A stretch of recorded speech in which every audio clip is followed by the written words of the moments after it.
Nessa manhã eu quero compartilhar com vocês sobre o tema Uma Aliança de Paz. Nós temos à nossa disposição não apenas a paz que o Senhor Jesus nos oferece, mas Deus tem uma aliança conosco. E quando a Bíblia fala sobre aliança, nós precisamos, quem conhece, quem já estudou sobre as alianças na Bíblia, que são diversas, pode entender que as alianças têm as suas condições, os seus termos. Uma aliança que Deus faz com o homem é uma aliança irrevogável. Quando Deus se compromete, dando a sua palavra, Ele cumpre a sua palavra. E eu quero compartilhar essa palavra. Vamos ler muitos textos da palavra de Deus. É um ensino que eu quero trazer a você nessa manhã, porque nós vamos orar no final aqui. Quantos de vocês que estão aqui hoje de manhã são semeadores de paz? Vocês vão participar das casas de paz, ministrando? Fiquem em pé, rapidinho, fiquem em pé, por favor. Só para a gente conseguir identificar. Aqui embaixo, lá em cima, olha quanta gente. Vamos dar um aplauso ao Senhor Jesus. Amém. Obrigado, gente. Obrigado. Amém. No final desse culto, nós vamos orar por vocês. Nós temos 453 casas de paz cadastradas. Além das nossas quase 450 células, nós teremos mais de 450, e alguns irmãos vão ainda trazer os seus nomes. Nós estaremos entrando nessas casas. A base das casas de paz, o enfoque das casas de paz é ministrar de uma maneira simples. Nós temos um roteiro que é ministrado, que é colocado nas mãos dos irmãos semeadores, e esses irmãos sairão de 2 em 2 para ministrar, conforme Lucas capítulo 10, e eles vão ministrar algo muito simples. Eles vão levar para as pessoas algo que eles mesmos, que vocês têm experimentado, a paz do Senhor Jesus. E eu quero compartilhar sobre essa paz. Meus irmãos, eu não sei se você se deu conta nas últimas semanas e até nos últimos dias. Eu diria para você, nunca o mundo precisou tanto experimentar paz ou sentir paz, não é? Do que nos dias em que nós estamos vivendo. Nessa semana, aliás, nesses últimos dias, se não me engano, na semana passada, nos Estados Unidos, ali na cidade de Houston, diz que um furacão, que eles deram o nome de Harvey, passou por aquela cidade, devastando, colocando aquela cidade debaixo das águas. Muitas pessoas morreram. A gente tem visto isso acontecer no Brasil muitas vezes. Mas foi algo muito impressionante. E a pastora Mônica estava comentando comigo de uma mensagem que ela recebeu de alguém, dizendo que, ou uma postagem que alguém colocou, que alguns dias atrás, lá na Índia, houve uma inundação tão grande que mais de 1.000 pessoas morreram numa só inundação. Nós estamos agora presenciando nessa semana, e agora está acontecendo, enquanto eu estou aqui ministrando a vocês, tem um furacão passando pela Flórida. Nós temos parentes ali que moram na cidade de Orlando, a pastora Mário, o pastor Tony, a Mayra, irmã da Mônica, o Tony, nosso cunhado, são pastores ali de uma igreja. E eles enviaram fotos da casa onde eles moram, estavam ali pregando preparando toda a sua casa, né, colocando aquelas tábuas em volta nas janelas, esperando esse furacão que já está passando pela Flórida, com ventos de mais de 250 quilômetros por hora. Na verdade, são 3 furacões, não sei quantos de vocês viram aquelas fotos de satélite, 3 furacões passando pelo Caribe e subindo até a Flórida. Como se não bastasse, no meio disso tudo, um grande terremoto acontecendo ali no México, perto de uma cidade mexicana, que foi sentido na cidade do México, na capital do país, algumas centenas de quilômetros, e segundo eles, foi o maior terremoto dos últimos 100 anos. O maior terremoto dos últimos 100 anos. Dezenas de pessoas mortas, e eles estão ainda vasculhando os escombros. A Bíblia diz, meus queridos, que no capítulo 8 de Romanos, que a criação está gemendo. A criação geme. Existe uma tensão na criação, porque desde que o pecado entrou na raça humana, onde o homem põe as suas mãos, o caos se instala naquele lugar. E a Bíblia diz que até a criação está aguardando a manifestação dos filhos de Deus que acontecerá na segunda vinda do Senhor Jesus. E alguém poderia dizer, mas por que Deus permite tudo isso acontecer? não é a questão que Deus permite ou não permite. É claro que Deus, de alguma forma, é soberano, e isso está dentro Deus está permitindo, e Ele tem um propósito para todas as coisas, mas isso está acontecendo não é pela vontade de Deus, mas é porque o homem fez algo, o homem tomou uma decisão lá atrás, e até a criação está gemendo, como se não fosse pouco, não é? Há poucos dias nós ouvimos sobre um ditador, aquele ali da Coreia do Norte, que resolveu brincar de fazer bombinhas. Diz que elas têm o poder, e uma delas foi lançada agora, um teste de uma bomba H, ela foi lançada ali perto do Japão, e os cientistas dizem que ela tem um poder 100 mil vezes maior do que as bombas que foram lançadas na Segunda Guerra Mundial, as bombas atômicas. Quando aquelas bombas foram lançadas no final da Segunda Guerra Mundial, tive fazendo um levantamento, mais de 250 mil pessoas morreram. E esse cara está fazendo esses testes, e o pior é que tem alguém do outro lado, né? O presidente dos Estados Unidos, que também é um daqueles que não gosta de levar desaforo para casa, não é? E tem toda uma situação acontecendo de tensão envolvendo as Nações Unidas, e tudo isso mostrando para a gente alguma coisa, que nós estamos chegando, nós estamos vivendo os últimos dos últimos dias. Os sinais estão mostrando, meus amados, que essas coisas que estão acontecendo são sinais proféticos da segunda vinda do Senhor Jesus. Jesus falou sobre isso.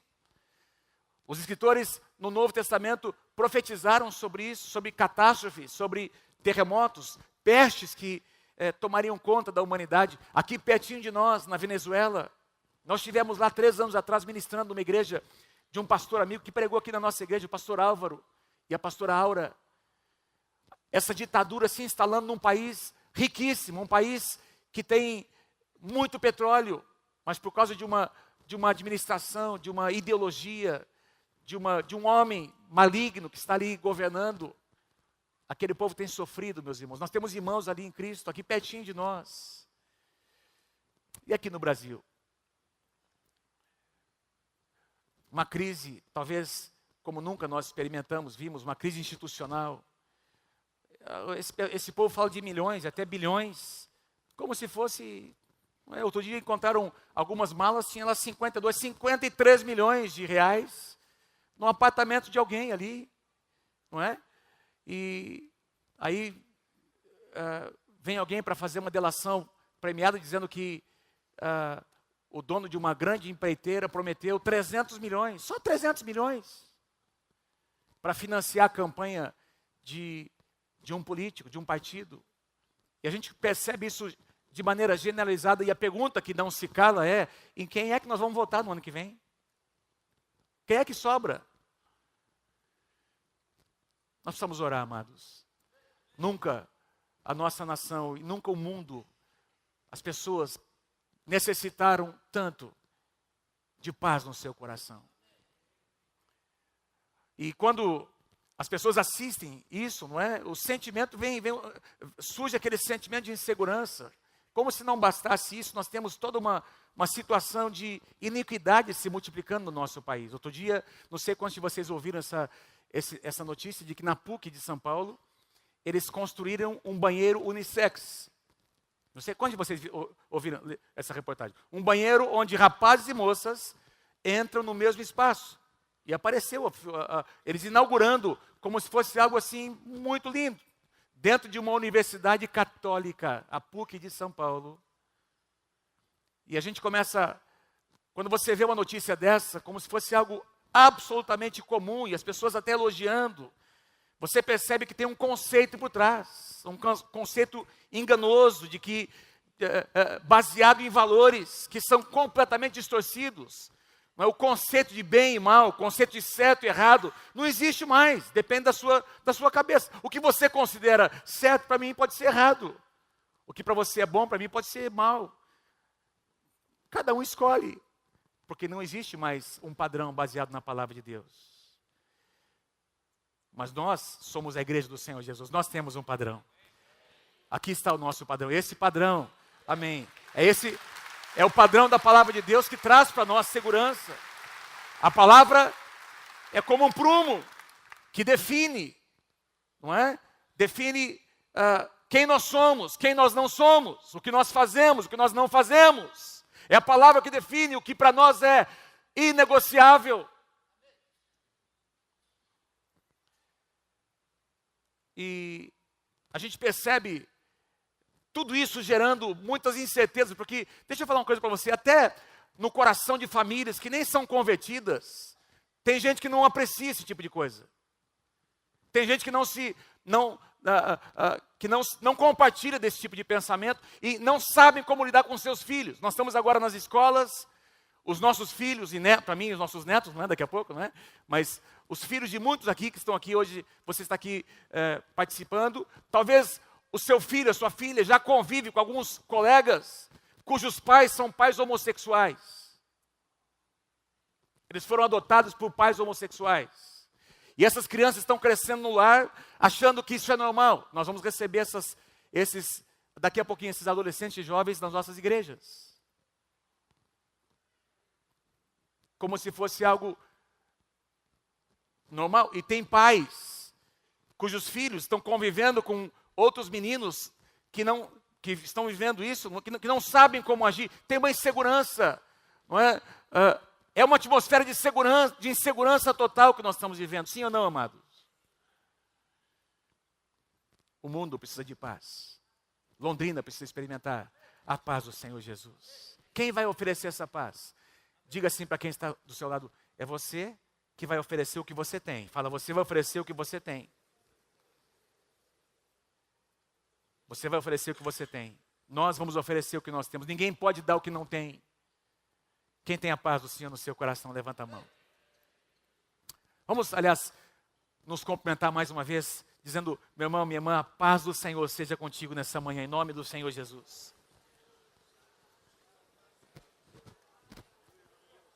A paz do Senhor seja contigo. Tudo isso que nós estamos citando e muito mais, tem gerado insegurança. A insegurança gera medo no coração das pessoas. E o apóstolo João diz, numa das suas cartas, o medo produz tormento. O medo produz tormento. O que é tormento? O tormento é a total ausência de paz. O tormento é a pessoa estar naquele lugar, com a sua família, na sua casa, ela às vezes tem dinheiro, tem recursos, ela tem uma segurança natural, mas não tem paz no seu coração. Tem alguma coisa aqui dentro que produz inquietação. Ela vive debaixo de insegurança. Tormento é a total ausência de paz. Mas no mesmo capítulo, o apóstolo João diz: quem conhece o amor de Deus, conhece uma força que lança fora todo medo. João diz: o perfeito amor, que é encontrado onde, amados? Na presença de Deus. Esse amor lança fora todo medo e traz paz ao coração do homem. E é isso que nós vamos levar nas casas nesses dias. Agora, eu quero ler com você o versículo que para nós é chave nessa mensagem. João capítulo 14, versículo 27. Jesus, meus amados, está se preparando para ir para a cruz do Calvário. Ele está então preparando os seus discípulos. Se você for ler os versículos que antecedem e que estão à frente desse que nós vamos ler, você vai perceber Jesus falando: olha, eu estou indo, é chegada a minha hora. E ele diz: olha, eu estou indo para o meu Pai, mas eu vou enviar a vocês o Consolador. Tem uma tradução que diz: eu vou enviar a vocês o Conselheiro, o Espírito Santo. Ele estará para sempre com vocês. Eu não vou deixar vocês órfãos. Louvado seja o Senhor, nós não estamos órfãos. Vocês não ficarão órfãos até que eu retorne na minha segunda vinda. O Consolador estará com vocês. E aí Jesus, nesse contexto, ele diz: eu deixo-lhes a paz. Na tradução NVI. A minha paz eu lhes dou. Eu não a dou como o mundo a dá. Não se perturbem os seus corações, nem tenham medo. No versículo 1 ele diz: creiam em mim. Aliás, vocês acreditaram no Pai, creiam também em mim. Não se turbem os vossos corações, seus corações, nem tenham medo. Nem tenham medo. Meus irmãos, é muito importante. As palavras na Bíblia, no Antigo e no Novo Testamento, o Antigo Testamento foi escrito no hebraico e o Novo no grego. É muito importante quando você quer entender um princípio, uma verdade, estuda um pouco mais as palavras. Tem hoje dicionários. Se você procurar, tem aí programas online, você pode procurar visitando o Google, por exemplo, e ele vai te mostrar o significado de algumas palavras, não é? Seja no Antigo Testamento, no hebraico, no Novo Testamento, no grego. E se você pesquisar, você vai entender um sentido muito mais profundo dessas palavras. Por exemplo, quando Jesus diz aqui, eu deixo a vocês a minha paz eu dou a vocês. A palavra paz aqui é a palavra grega eirene. Não escrevi aqui, mas quero pedir que você repita comigo. Diga assim, eirene. Paz, diga assim, eirene. Essa palavra eirene aparece mais de 90 vezes no Novo Testamento. Ela significa não apenas paz interior, mas significa um tipo de paz que faz com que os conflitos cessem. Conflitos interiores e conflitos com pessoas, com o mundo externo e com o próprio Deus. A palavra eirene traz consigo o significado de pacificação, da tensão que havia, reconciliação. Havia uma tensão entre nós e o nosso Deus. Havia um abismo entre nós e o nosso Deus por causa do pecado. Era incompatível, amados. Mas quando nós recebemos, quando o sangue de Jesus tocou as nossas vidas, houve paz nesse relacionamento. A possibilidade de pacificação entre nós e o nosso Deus. Quem pode dizer amém? Quando o apóstolo Paulo diz em Romanos capítulo 10, citando uma profecia de Isaías, que eu já vou ler a vocês, ele fala sobre as boas novas. Veja o que ele diz, Romanos 10, 15. Porque todo aquele que invocar o nome do Senhor será salvo. Quem aqui já invocou o nome do Senhor foi salvo? Levanta a sua mão. Todo aquele que invocar o nome do Senhor será salvo. Como, pois, invocarão aquele em quem não creram? E como crerão naquele de quem nada ouviram falar? E como ouvirão se não houver quem pregue? E como pregarão se não forem enviados? Como está escrito. Onde é que está escrito? Em Isaías, eu vou ler com vocês daqui a pouco. Como está escrito? Como são belos os pés dos que anunciam coisas boas. Então, Paulo está falando sobre uma experiência pessoal. É o que nós queremos levar para essas pessoas. Que elas tenham uma experiência pessoal. Que elas não apenas ouçam sobre a paz que habita o coração de cada um de vocês, semeadores, mas que elas experimentem essa paz. A experiência pessoal acontece quando elas invocam o nome do Senhor Jesus. Cada pessoa precisa invocar. Então nós vamos levar as pessoas a declarar. Uma pessoa que está possessa por espíritos malignos, como é que ela liberta? Quando você leva ela a confessar o poder do sangue de Jesus. Às vezes você está orando por essa pessoa e ela está lá amarrada, não está ouvindo, não está reagindo, mas quando você leva ela mesma a declarar, a confessar o sangue de Jesus, o diabo não resiste ao poder do sangue de Jesus. Então, tem que haver confissão. Cada pessoa deve invocar o nome do Senhor. Mas para que eles possam invocar, precisam ouvir. E no mesmo capítulo, Paulo diz que a fé vem pelo ouvir a palavra. Que palavra é essa? A palavra das boas novas. E quais são essas boas novas? Pergunta assim para a pessoa, quais são as boas novas do Evangelho? Diga lá, quais são as boas novas? Eu vou mostrar a vocês quais são as boas novas. Vamos ler o livro de Isaías, que foi citado aqui pelo apóstolo Paulo. Isaías capítulo 52, versículo 7 diz assim. Olha o que Isaías declara. Como são belos nos montes os pés daqueles que anunciam boas novas. Que proclamam a paz. Uau. Então as boas novas são boas novas de paz. Que proclamam a paz. Que trazem boas notícias. Que proclamam a salvação. É o que os semeadores de paz farão nesses dias. Eles vão levar as boas novas. Que boas novas são essas? As boas novas da paz do Senhor Jesus Cristo. Amém? E essa paz vai entrar por essas casas. Não é? Jesus veio para trazer paz onde havia inimizade. Diga amém se você concorda em nome de Jesus. Boas notícias. Paz interior. Paz com Deus. Paz com os homens. Eu quero ler com vocês mais duas profecias que o profeta Isaías escreveu ou declarou. Isaías capítulo 9. Olha que lindo. Versículos 6 e 7. Falando sobre o Messias, Jesus. Porque um menino nos nasceu. Um filho nos foi dado. E o governo está sobre os seus ombros. Diga assim comigo, o governo está sobre os seus ombros. Eu vou explicar a vocês. Ele será chamado maravilhoso conselheiro. Deus poderoso, Pai eterno e príncipe da paz. E ele estenderá o seu domínio. E haverá paz sem fim. Ele estenderá o seu domínio. Príncipe da paz. Mas um príncipe é um governante, não é? Príncipe é o filho do rei, que um dia vai governar. Diz aqui que o governo está sobre os seus ombros.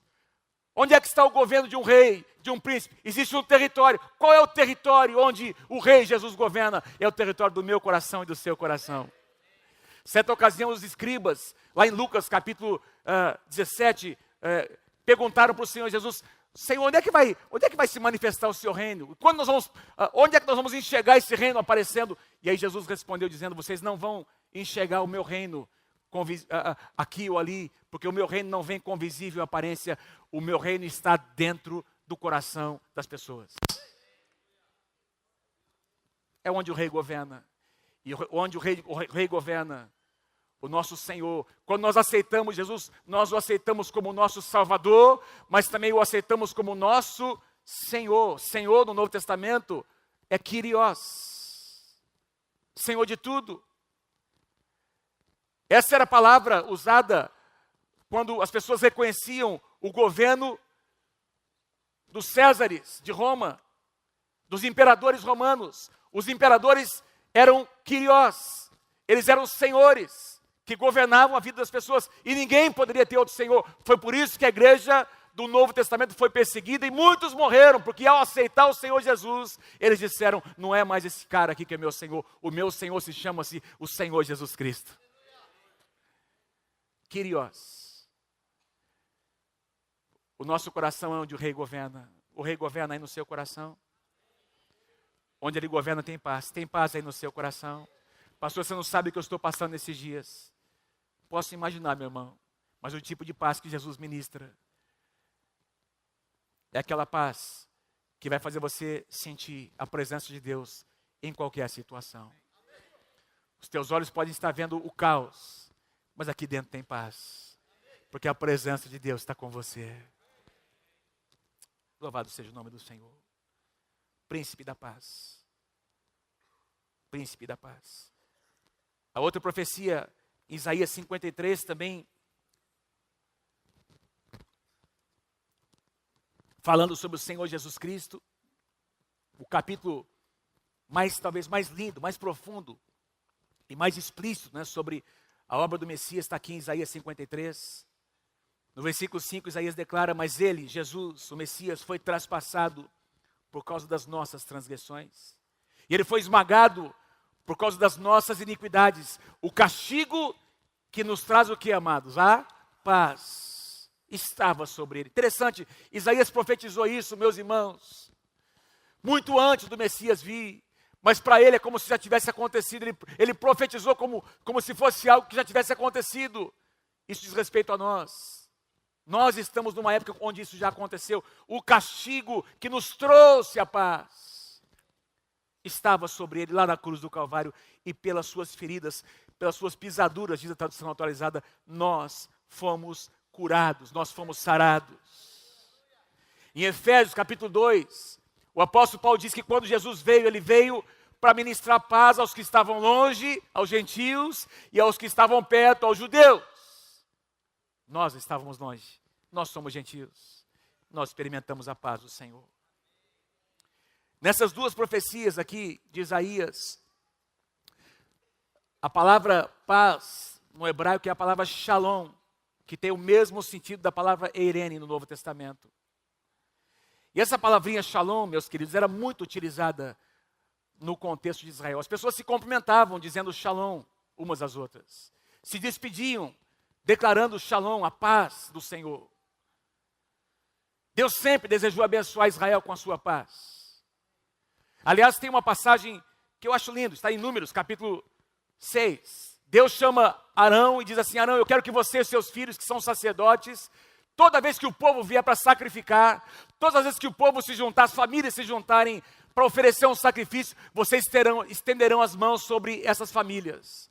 E vocês declararão essas palavras: o Senhor te abençoe e te guarde. O Senhor faça resplandecer o seu rosto sobre ti e tenha misericórdia de ti. O Senhor sobre ti levante o seu rosto e te dê a paz. Toda vez que uma família sacrificava, toda vez que alguém se apresentava diante do sumo sacerdote e de algum dos sacerdotes filhos de Arão, meus amados, esses sacerdotes estendiam as mãos e declaravam. Nós vamos declarar uns sobre os outros nessa manhã, não é? Quero pedir que você estenda as mãos assim para o lado, assim, profeticamente, e você vai ler comigo. Lá, Isaías 5, aliás, não coloquei, desculpe, Números capítulo 6, versículos 24 a 26. Declare assim comigo, vamos lá. O Senhor faça resplandecer o seu rosto sobre ti e tenha misericórdia de ti. O Senhor sobre ti levante o rosto e te dê a paz. Amém? Que coisa tremenda.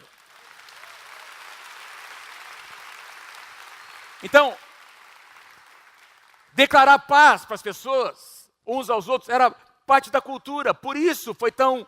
Quando Jesus disse para os seus discípulos, saiam de 2 em 2, declarando paz, não é? Abençoando as casas com a paz, para eles era algo muito, muito comum, queridos, porque fazia parte da cultura.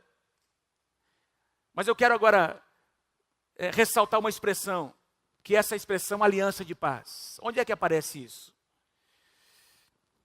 Queridos, Isaías profetizou, e Ezequiel, os dois profetizaram sobre esse termo, aliança de paz. Isaías viveu aproximadamente 100 anos antes de Ezequiel. Ezequiel viveu na época do exílio na Babilônia, e Isaías viveu aproximadamente 100 anos antes. As profecias de Isaías aconteceram 100 e pouquinhos anos antes de Ezequiel, e veja o que os dois declararam.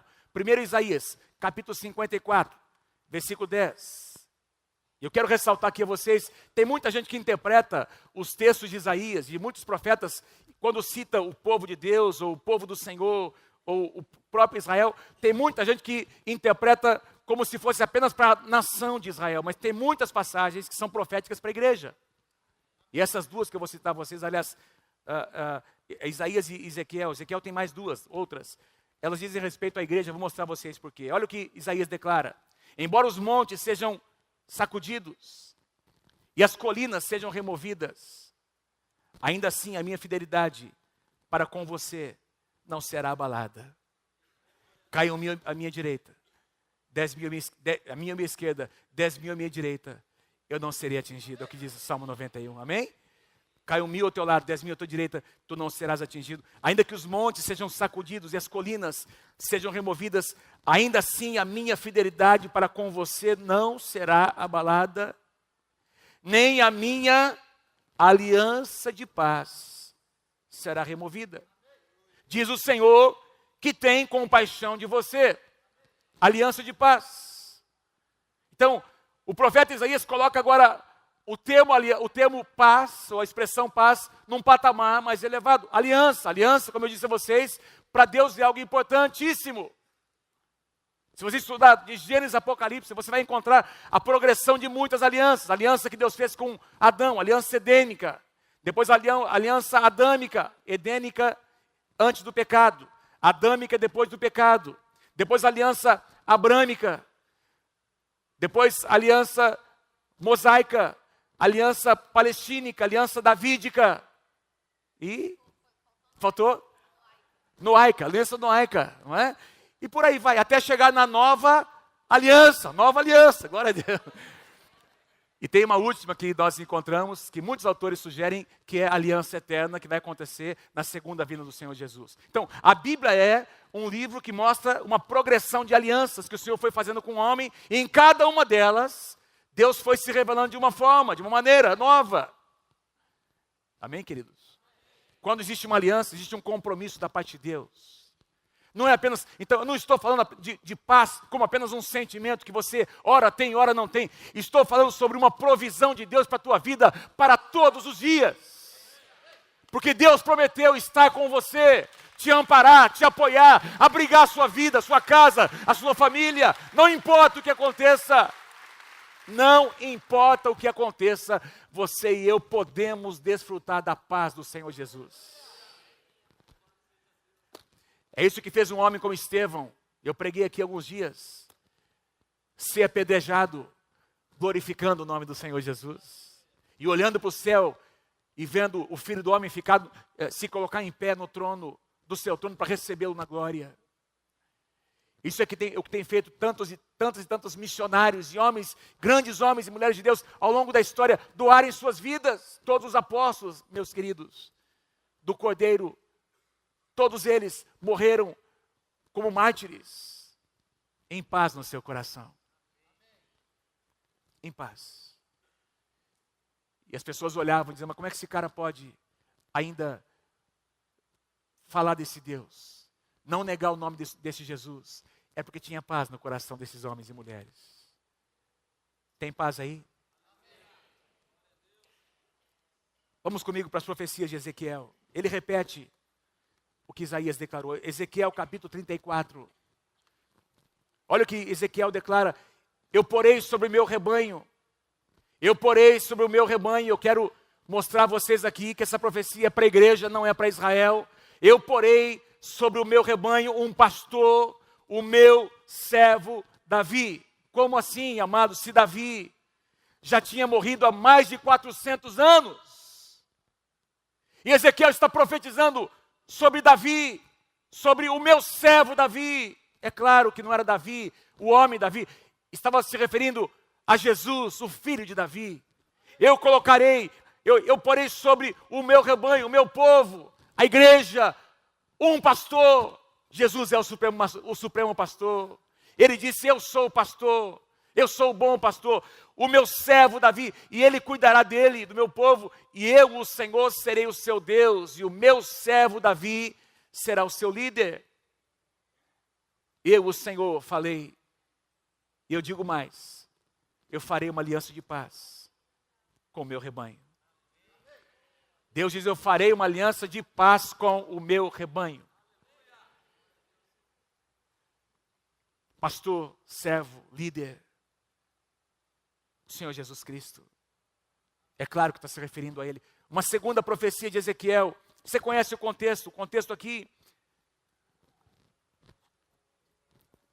é aquela visão do vale de ossos secos. Ezequiel é trazido para um lugar onde tem ali milhares de ossos secos, ali, algo extremamente devastador. E Deus diz para Ezequiel, quero que você profetize. E é claro que tem um sentido literal, aqui sim, um sentido literal, em relação à nação de Israel, porque era uma época em que o povo vivia ali, escravizado ali, no exílio em Babilônia, e Deus estava profetizando, por meio de Ezequiel, que aconteceria um dia, que Deus reuniria a sua nação, reuniria os filhos de Israel. Mas eu quero sugerir a você que também se aplica à igreja. Nós temos cantado muitas vezes sobre o vale de ossos secos, e é claro que existe uma aplicação para nós nos nossos dias. E olha o que ele diz, eu farei uma aliança de paz com esses, que eram ossos secos, e que foram restaurados, que receberam vida. Quem é que recebeu a vida do Senhor Jesus?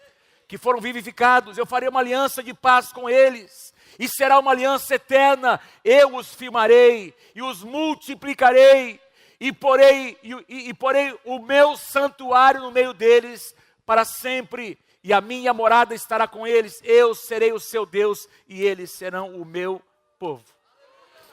O apóstolo Pedro profetiza numa das suas cartas, que nós antes não éramos o povo de Deus, mas agora nós fomos alcançados, e nos tornamos parte da família de Deus e do povo de Deus.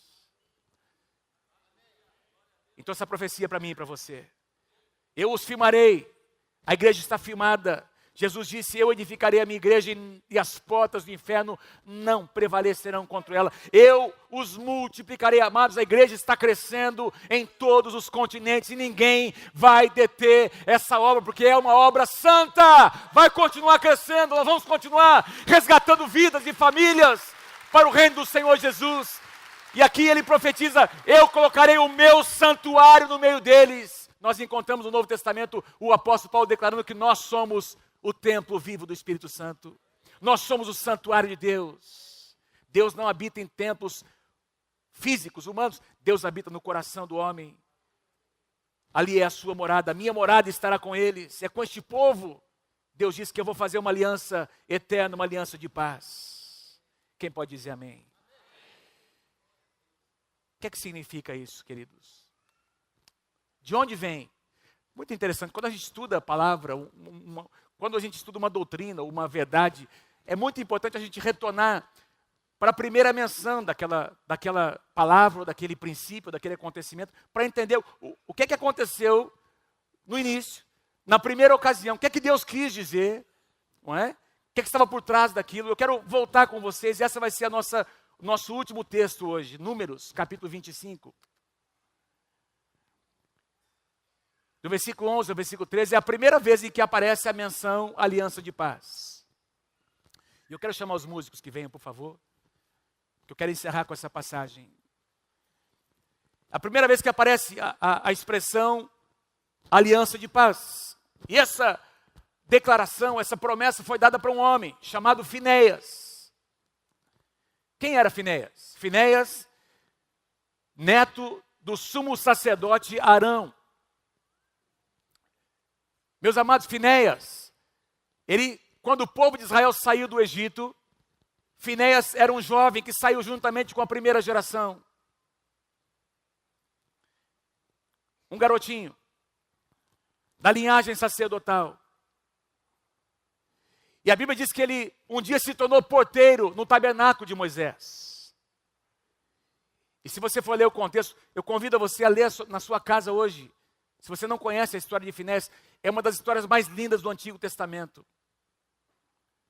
E Finéias se torna o protagonista de uma das histórias mais fortes, mais radicais do Antigo Testamento. Por quê?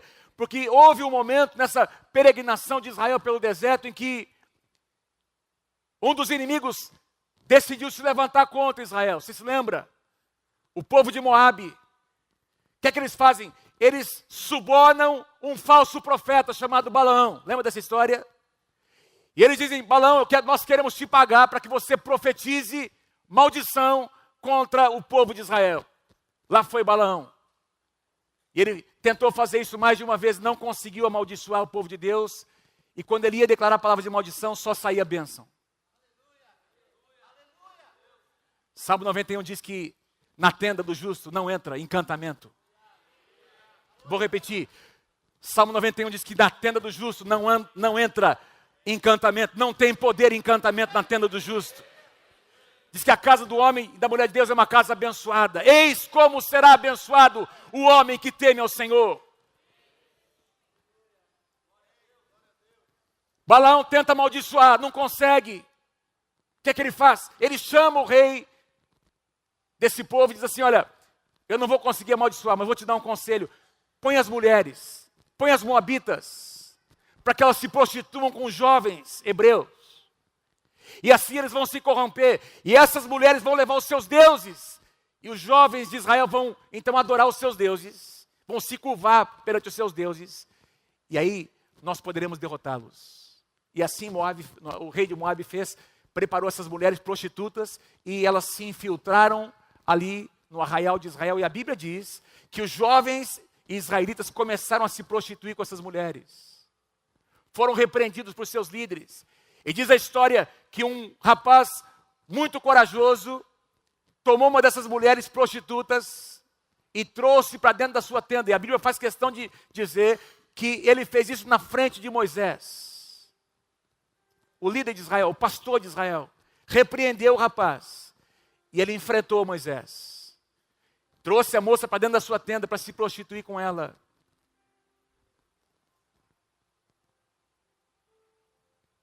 Finéias viu isso. Finéias era um cara do tipo de Davi. Quem é esse incircunciso? Para se levantar contra os exércitos do Deus vivo. Finéias viu aquilo, ele viu a afronta. E a Bíblia diz que ele foi tomado pelo zelo do Senhor. Deus quer encher você de zelo nesses dias. A palavra zelo aqui é a palavra ciúmes. É a mesma palavra traduzida como ciúmes. Quando a Bíblia diz que Deus é zeloso pelo seu povo, tem um termo que diz que ele é como se ele sentisse ciúmes do seu povo, no bom sentido, não no sentido negativo. Aliás, nós temos cantado, né? Aquele cântico sobre o amor. Ele tem ciúmes de mim, não é assim que a gente canta. A palavra ali, onde diz que Deus tem ciúmes, é a palavra zelo. Ele é zeloso pelo seu povo. É a mesma palavra traduzida no Novo Testamento, quando Jesus entrou no templo e começou a fazer uma limpeza, pegou um chicote, foi derrubando as mesas, e os homens disseram: ele está cheio do zelo de Deus. Deus quer colocar zelo dele no seu coração. O zelo de Deus faz com que você proteja as coisas sagradas. O zelo do Senhor no seu coração vai trazer temor do Senhor, respeito pelas coisas de Deus. Porque sabe, amados, quando nós tocamos em coisas que não podemos tocar, a paz vai embora. Só tem uma coisa que tira a paz: pecado não confessado. Pastor, pode acontecer no meio do povo de Deus? Pode acontecer, claro que pode. Anda pelas ruas de Londrina e você vai ver muita gente que hoje, um dia esteve na igreja e hoje vive debaixo de tormento, total ausência de paz, porque alguma coisa, uma brecha foi aberta em algum momento, o pecado aconteceu e a paz foi embora. Vocês estão comigo, gente? Finéias vê aquela cena, o que é que ele faz? Ele pega uma lança, ele faz algo radical, amado. Ele entra na tenda onde tem esse jovem se prostituindo com essa moça, e ele crava essa lança, e ele mata os dois juntos. Ele pega essa lança, e num só golpe, ele mata o rapaz e a moça juntos, de uma só vez. E quando ele faz isso, Deus chama Moisés para uma conversa e diz assim: Moisés, presta atenção. Está lá, Finéias. Deus chama Finéias pelo nome. Deus conhece o seu nome.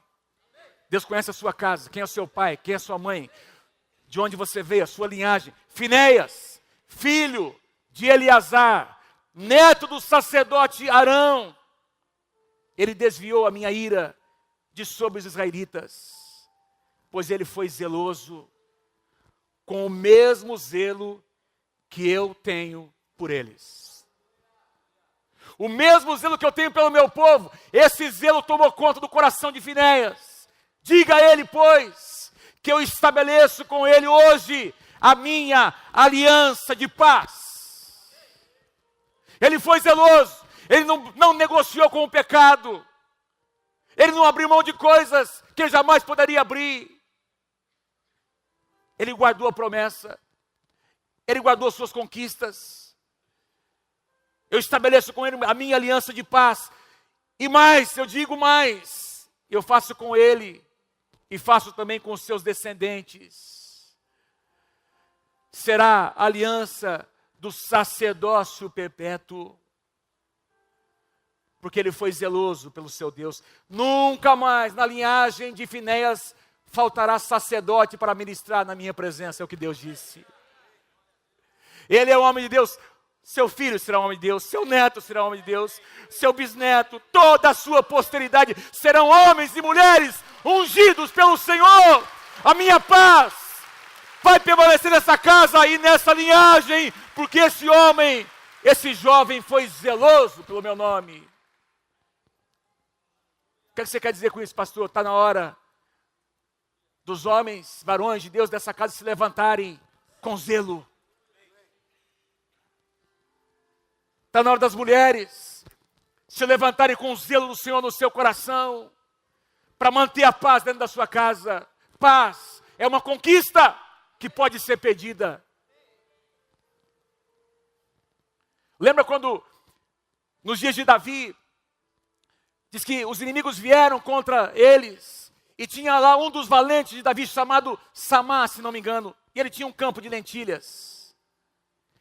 E a Bíblia diz que os filisteus, se não me engano, vieram e começaram a assaltar, começaram a derrotar os outros, amados, e a tomar posse dos campos de outras pessoas. Mas Samá disse: não, no meu campo não, aqui não.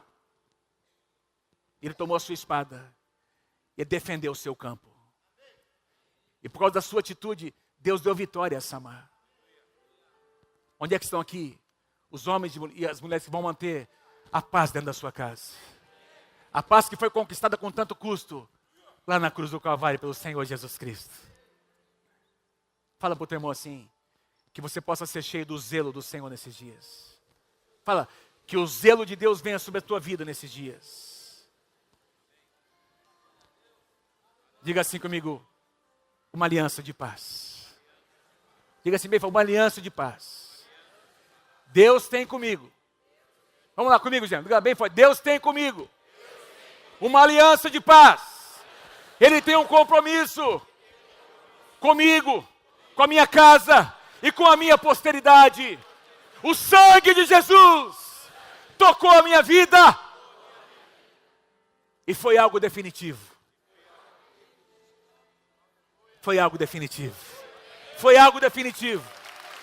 Fique em pé, fique em pé. Amém. Aleluia. Você quer aplaudir o Senhor? Aplaude com força então, com vontade. Amém.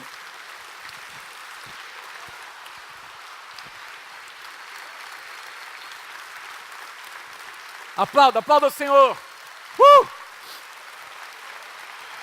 Aleluia. Nós vamos cantar uma canção. Vamos cantar uma canção nessa manhã. Presta atenção. Lembra de 2 acontecimentos no Novo Testamento. Jesus no barco com seus discípulos. Lembra disso? Tempestade lá fora. Os discípulos desesperados. Jesus está dormindo no barco. Ele sabia quem era. Ele sabia a sua posição. Ele tinha paz no seu coração. E ele declarou, levantou-se e declarou: paz, a bonança, haja bonança neste lugar. Paulo e Silas presos naquela prisão. Meus amados, eles tinham sido açoitados estavam muito feridos. Você não vê uma palavra de reclamação, de queixume. Diz que perto da meia-noite eles estavam louvando e adorando a Deus. Por quê? Porque tinha paz no coração desses homens. Ali eles foram visitados por Deus. Canta comigo essa canção. É essa paz que nós vamos levar para as casas. Não saia ainda, eu quero orar com os semeadores de paz antes de vocês saírem. Cante essa canção.